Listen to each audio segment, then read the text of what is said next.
This is the latest podcast for the Health Matters, and it is coming off the theme of alcohol and Alcohol Awareness Week, which I think it runs through to the 12th of July.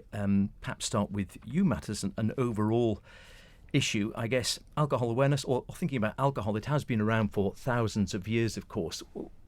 When we're sort of worrying or talking about alcohol, what are our primary concerns?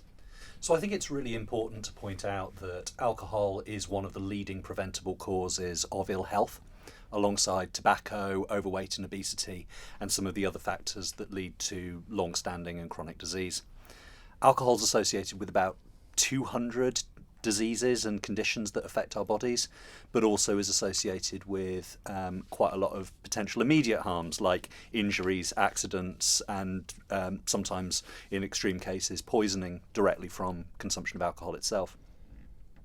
We are really interested in making sure that we are trying to prevent ill health and keep people as well as possible to keep them living long, healthy and independent lives.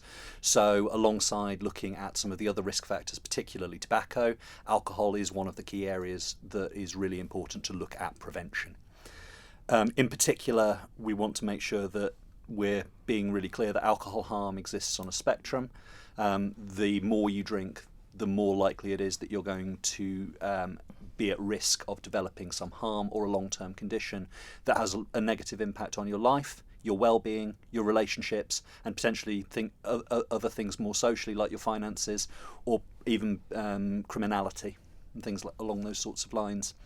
So fundamentally, it's an extremely important area for us to look at how we are supporting people to reduce their alcohol consumption, protect their health and well-being, and have long, healthy, happy lives. Thea, Motivate have been around for a goodly number of years. You were saying just before we started that I think I must have spoken to you years ago on probably very similar issues. How is the Isle of Man when it comes to problems with alcohol then? Have we improved over the years? Have we stayed much the same? Does it get worse? Where are we? I think generally it's pretty much the same. You find that in small islands, sort of rural communities, that alcohol consumption is probably higher. At Motivate, we have seen increasing numbers of people over the years. We're reaching more people than we ever did before. So, for example, last year I think was probably one of the biggest years in terms of referrals. I think we had 725 referrals last year. For alcohol, which is always our primary substance of people being referred, we had about 330 something plus referrals. Again, it goes up each year. So whilst the other areas in which we specialise sometimes can fluctuate, alcohol just tends to be on a slightly upward trajectory. Last year also we had about 7,500 attendances. So that's, people attending the service, not individuals, but attendances at the service as well. So, yeah, we're fairly busy. So it's clear that, alcohol as one of the substances that we help people with is causing issues for the island. We've also recently surveyed our population on health and wellbeing and have found that around 13% of adults are reporting drinking above the recommended weekly limit for alcohol, and about 6% of those being classed as high-risk drinkers. It's usually more men than women, and at the moment we're seeing the highest risk drinking amongst those who are aged 35 to 44. Why do we ignore the risks? Again, you see it, we seem to get more and more messages on the risks associated with drinking too heavily, and yet seemingly a large proportion of the population ignore it. I think it's because alcohol's always been our favourite drug. It's been around the longest, so it's legal. So people associate it with the good times, it's involved in every, from the cradle to the grave, from, a christening to a wedding to a funeral. Alcohol is there, isn't it? So it's definitely in Western society, it's definitely our favourite drug. Would you echo that, Paula, do you think? Oh, absolutely. It's unfortunate that it's wherever you go, whether you go to get a pint of milk, there's alcohol for sale. So, children are exposed to the bottles of it or the cans and things whichever shop they go to, and therefore that's seen as the norm, and so very accessible and seen to be very allowable in the community, in our society. Tolerated. Yeah. And do you think, I mean, as far as addictions go, how does it sort of rate compared to the other issues we have on the island, maybe with obviously drugs and such like? Maybe I prefer Jade. Maybe that. Yeah. So in terms of our service user population, we're not dissimilar in terms of the drug and alcohol team to Motivate, that our prevailing referral is for alcohol. However, a large proportion of service users that we're working with, that we continue to work with, are actually there because of other substance use. So, you know, I would say referral wise, in both services, it remains the highest substance of referral. But obviously there's different treatment pathways that then occur throughout our service in particular. So we don't necessarily see as many alcohol users, but I would say that Motivate are probably seeing what we a could large say, proportion. what we could talk about as well is that how we are both linked as agencies. Absolutely. So Motivate and the drug and alcohol team have formed a strategic partnership with Manx Care. So for our charity, it's great because it's given us some security to provide, you know, continuation of services. So we work really closely together, and what that means for people who have issues out there is that the service is seamless. So if you are referred to the drug and alcohol team and the referral will be best placed at Motivate, then we would meet weekly at a multidisciplinary team meeting, and those referrals can be, you know, easily moved between the two services. So there are pathways in place for detox, shared care, joint working. So that's great for the Isle of Man and for people out there who have issues, because it means that they're getting a 5-star service between the two services. And there's no break in treatment happening there. So if, for example, somebody has been working with Motivate, but actually maybe their level of alcohol use is at the point where it's deemed to be dependent, and that they would be better to come to that so that we could look to work with them. There's no break in treatment there. We're able to work in partnership as part of that strategic partnership to make sure that there is no break in treatment, and that things we can co-work for periods of time, and then that we can continue to work with that person, and vice versa. If we get to the point where our treatment plan at the drug and alcohol team is coming to a conclusion, it may be that they need some ongoing support, and that could be that we then step them down to continue to work with Motivate. I think it's also just really important to point out, because when you asked the question, you started with a question around addiction, and I think it's really important to emphasise that harms are not just associated with dependence and addiction. Harms begin with excess alcohol consumption before it necessarily reaches a point of dependency. So this is part of the reason that we want to emphasise, as we're going into Alcohol Awareness Week, the importance of doing activities that people can do in their own lives around making sure that they have dry days during the week, drink less than they might, consider alcohol-free alternatives, and various measures that they can take to drink less and enjoy their social and lives more, because they will see a health benefit if they are drinking more than they ought to be around their physical health and well-being, their energy levels, the quality of their sleep, and a whole range of benefits. And Ben, you were nodding at that on the dry days and such like. Yeah, certainly, and as Matt highlighted the effects of alcohol on the physical body, as a mental health nurse, I'm always interested as well in terms of the effect of alcohol on mental health. Often you'll find people that have been using alcohol to almost as a survival mechanism, as a coping mechanism around maybe some unmet needs. And I think one of the interesting parts of my role is looking at what those unmet needs are and treating them, so that hopefully then the person has more options around coping skills for life, whether that's low mood, anxiety, or more severe and enduring mental health conditions that maybe for periods of time they've had to self-medicate for, through feeling that they have no other option. And as Paula said before, most shops that you can walk into, alcohol tends to be one of the most easily accessible substances around. Absolutely. So there is truth in this old adage of, people seeking solace in the bottom of a glass or the bottom of a bottle. It's this idea of they're going through a very trying time in life, or maybe having personal issues. They sometimes almost feel like they escape by to drink. It's a short-term successful option sometimes for people, but the longer-term picture is actually, it tends to make those situations chronically more worse.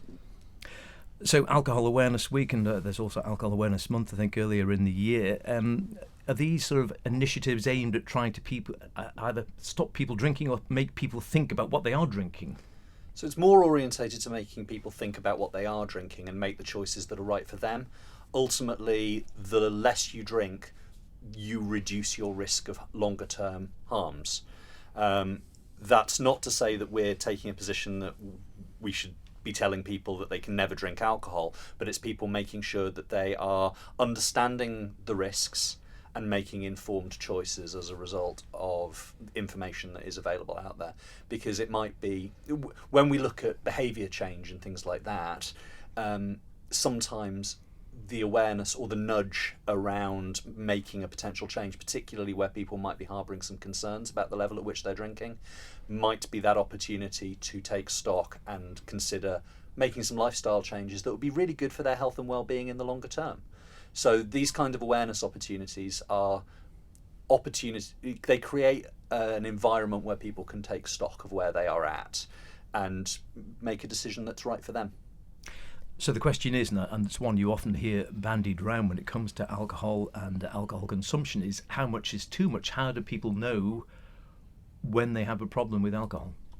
I'd like to say it's when it's costing you more than money. One of the models that I use, and it's well established, is the 4 L's. So if it's starting to affect your health, so we use the first L, which is liver. So liver is sort of, it represents your overall health. So if you feel like you've got some health issues, the second L is lover. So that represents your relationships. So if it's starting to impact your relationships, doesn't mean that you're dependent, but if it's starting to cause problems at home, it's affecting your ability to care for your children. The other L is the law. If it's getting you into trouble with the police, maybe drink driving and arrests for drunk.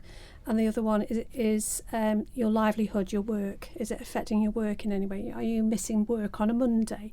So if you're saying yes to any of them, then you may be going into the stages of starting to develop maybe harmful or hazardous drinking patterns. That's going to be a risk to you and yourself in the future. So you don't have to be dependent to have a problem. It can affect anybody, and that's the key message.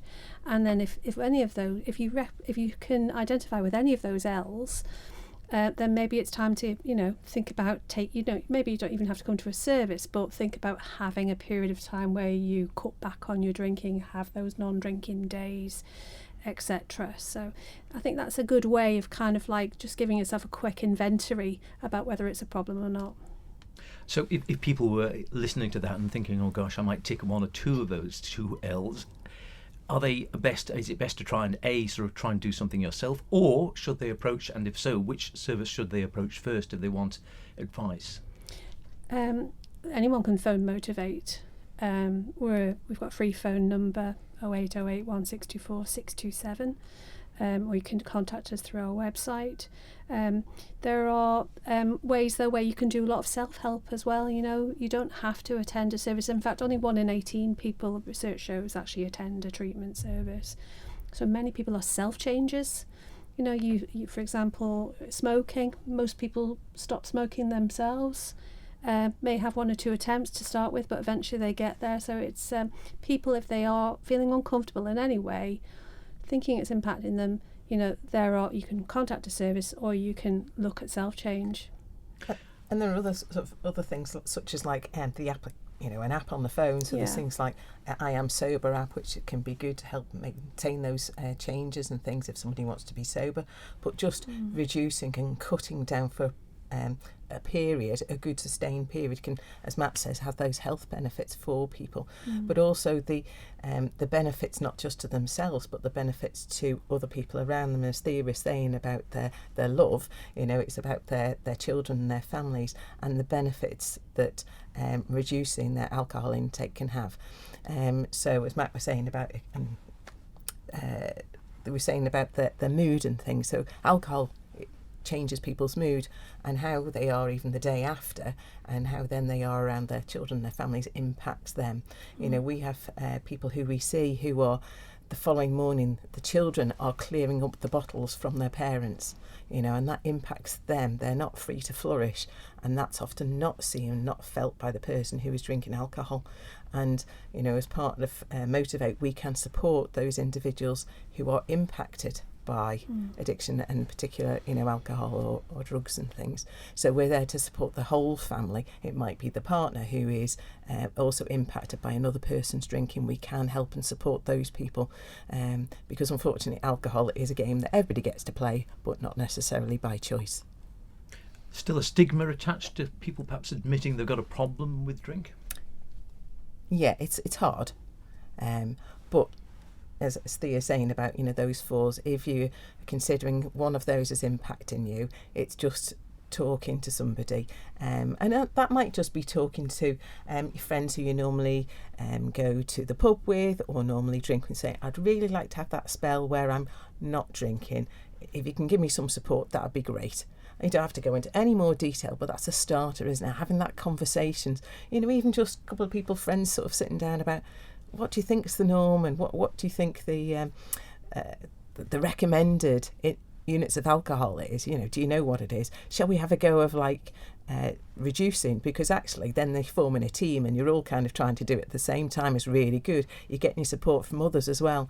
And the recommended from the NICE guidelines is the 14 units per week, but also, as Matt says, having those days off. So a couple of days off per week from drinking alcohol is really good, rather than coming home and thinking the norm is actually to reach for a bottle of wine or a few beers every night. We need to reduce for everybody's health, not just the individual, for everybody's physical health and mental health, for actually reducing down.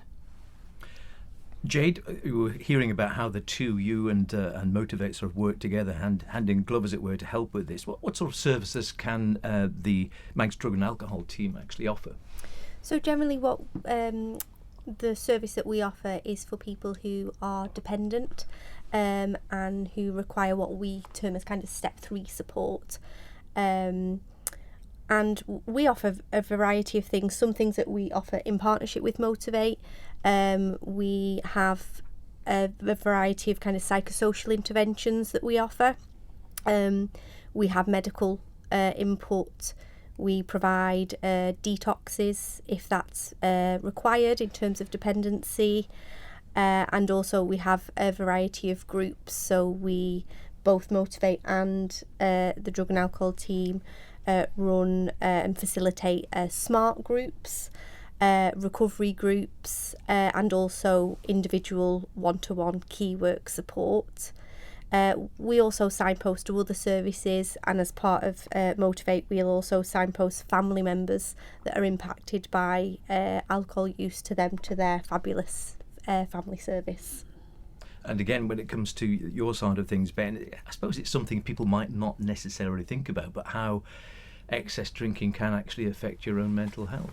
For sure. I mean, I think all the services, we take what's called a very much a trauma-informed practice approach to things. So acknowledging, a dependency, but also looking at someone's story, what's happened to them, at what point in their life have they got to a point where they've needed to self-medicate, what coping skills have they been lacking, what's been going on underneath, ultimately what's driven and maintained that dependency. And it's looking for those unmet needs and then addressing them, because really the detox side of things is relatively straightforward in terms of addressing a physical dependency, but the psychological dependency is a lot deeper work, and that's what we like to get into really at that, as well as all the other things like Jade said, in terms of the psychosocial support side of things, referring further into mental health services for really specialised therapies, things like CBT, DBT, these sides of things, that ultimately then give people other coping strategies so that they don't feel like the only option they have is going back to that short-termism of using alcohol. And are people, because obviously it's very personal, this, and are people happy to open up about this by the time they are perhaps accessing help from the Manx Drug and Alcohol team? Will they open up on these deeper issues of what maybe sparked their alcoholism in the first place? It varies. I mean, it can take long-term work to really build trust and like a therapeutic alliance with someone. Someone may have had, passing sort of encounters with services in the past where maybe it's not gone so well, so maybe there's a bit of distrust there. Often people will come to us and they acknowledge that they need to change. They recognise that the patterns that they've been going through, the outcomes never change, and often the outcomes are quite negative and impactful. So they've come to us with the idea of, actually, I know I need to change something, but I don't know how to go about doing that, and I don't know what it is that drives and maintains this.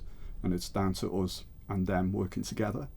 We don't want to do something to someone. It's, working together to kind of find out what drives, what maintains it, what it is, in terms of unmet needs that we can sort of help and build and, get them to a point where, like I say, they have other options, because with dependency, addiction will take all other options away from you. It's a fickle mistress. It just wants your attention all the time. And ultimately want to get back to a point where an individual feels like they have choice again, because addiction will take choice away from you.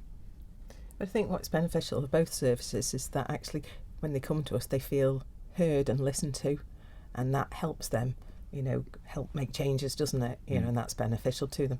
Confidentiality is really important as well. So one of the things that we have at Motivate is no waiting room. So as soon as you walk through the door, you're taken straight to a counselling room, because that's one of the fears that people have, as soon, that they're going to walk through a door and they're going to see a group of people and what will people think. So we work really hard at that initial therapeutic engagement, getting people through the door, giving them a warm drink, making them feel valued and listened to. And that's why our attendance rate, our DNA rate, if you like, people who don't attend, is less than 10% every year, because we work so hard at that, and it works. We do see guidelines widely published now on safe alcohol consumption. Is there such a thing as a safe consumption of alcohol? So it's an area where evidence is growing all the time. I think the most important summary is the less you drink, the less you increase your risk of harm. Be that harm to your physical health, be that harm to your emotional health, be that harm to your relationships, and your interactions with society. Small reductions in the amount that people are drinking will bring measurable health benefits. So the guidance that we have at the moment is no more than 14 units in a week, and no more than 3 to 4 units per day. You can't have your full 14 units in a single evening. That is binge drinking. And one unit equals? Well, that is dependent on the strength of the alcohol. The stronger the alcohol, the more units. So a high percentage beer, a pint of it will have more than the number of units that you might expect it to. But a reasonable assumption is that about a measure of a spirit is around 1 unit. The more those units go up, the more potential harm you are incurring. You get units mostly nowadays. If you're buying supermarket beers, etc., it will have the units on the bottles, so that's a good way of people checking their consumption. I think also thinking about people who are not maybe buying alcohol in pubs, if you're talking about home and home measures and people being aware of, when you're talking about units and a measure, you're talking about the kind of legal measure. Yeah, 25 millilitres. Yeah. Which is quite... If people are used to pouring out their own portions, that may appear to be quite small, but that is how small a unit is. Yeah, but there's some fantastic zero alcohol products on the market. There's the Zero Guinness, there's the mocktails, there's even some No Secco. There's the fantastic gin, and I think even on the island there are lots of premises on the island that are selling these, and I think it's a good opportunity to actually shop local, use these things and actually sample this and try what's out there and what's available to help you through this, reducing your alcohol intake and seeing, what's that might taste different, because actually in terms of a no Secco, it doesn't look any different in a glass. A Zero Guinness doesn't look any different, but actually you're benefiting your own health. So these are the the bonuses of actually reducing your alcohol, and you're less likely to drink so many of them if they're not alcohol content, so actually you're benefiting your pocket as well. Marvellous. I think the other thing about non-alcoholic drinks is, people that are choosing to drink the zeros, they're not necessarily drinking them because they feel that they have an issue with alcohol. I think it's very much something that more recently is becoming, with younger people for sure, a different option, not drinking as and much. not because you've had a problem with alcohol or you feel like it may be becoming a problem, but because actually it's a good alternative choice that you can make in a social setting. And where you're not potentially having the disinhibition that comes with drinking excessive alcohol, or potentially making a decision that might land you in some legal difficulty if you, for example, decide to get behind the wheel of a car having consumed more units than you might have anticipated if drinks were stronger than you expected. Not that anybody should be getting behind the wheel of a car if they've consumed alcohol. The safest thing to do is always to drive completely sober. So if people do actually want to get in contact with service in the first instance, perhaps they feel they might have an issue of some kind, we've heard that there is help out there, whether it's from DAT, whether it's from Motivate. Where's the best place to go then? Give us some contact sense, and maybe start with you, Paula. If people want to get in contact with you, what's the best way to do that? So certainly from Motivate, we have a free phone number which is 0808 162 4627, or kind of a simpler number is 627 656. And we have our website, which is motivate.im, and from that people can, if they want to access our services, they can kind of refer themselves either through the website form or through the WhatsApp. Again, with the just sort of adding on things like available, so there's things like the smart recovery tools, and there's a website around that, and there are a number of different online smart recovery meetings available, not just the kind of the Monday to Friday. I think there might be some in the evenings as well, you see. So that's sometimes particularly if people are working, there's pressures at work to be there all day, people can access that, as well as, you know, accessing Motivate and smart, the DAT and smart meetings that we hold on the island. So yeah. And as Thea was saying there's confidentiality throughout on these. Through all our services, yeah. We're never going to be saying to people, you know, oh, by the way, we saw them, you know, down in Tesco's, or, you know, hi there, I'm from, you know, Motivate, or anything. When we see people out and about, confidentiality is key for any of our attendances as an individual one-to-one, or for any of our group work, and that's how it is the success, really, because of the confidentiality. Jade, drug and alcohol, is there a separate contact there that people can use?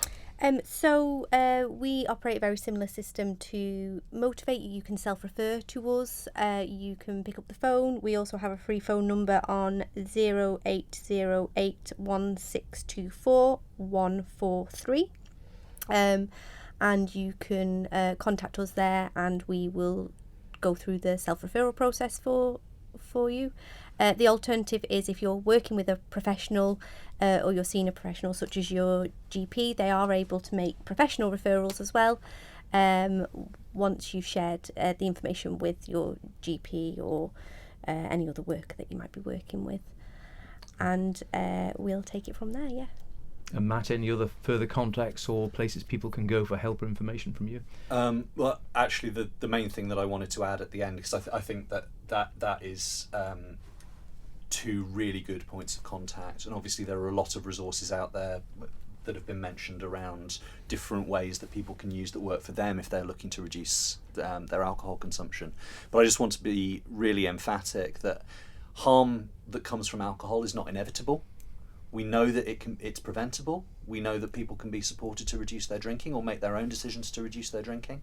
And fundamentally, it reduces people's risk of developing liver disease, cancer, high blood pressure, all sorts of long-term damage to the brain from both the alcohol directly or from cardiovascular disease. So it reduces their risk of dementia and other sort of lifelong conditions, and also improves people's mental health outcomes. So whilst a lot of people do enjoy alcohol without significant problems, reducing the quantity that you're drinking is a really effective and measurable way to see an improvement in your physical health, your emotional health, your sleep, your relationships, and your energy levels. So this Alcohol Awareness Week, we are really supporting that preventative approach to helping people to reduce their drinking and see a real benefit to their health.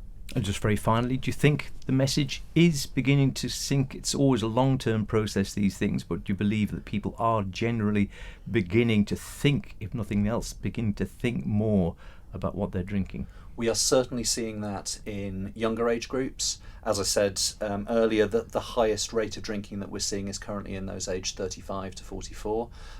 But younger generations are making more use of alcohol-free spaces, alcohol-free drinks and other soft drinks, and it is not having the same societal impact amongst those age groups as we've seen in some of our older age groups.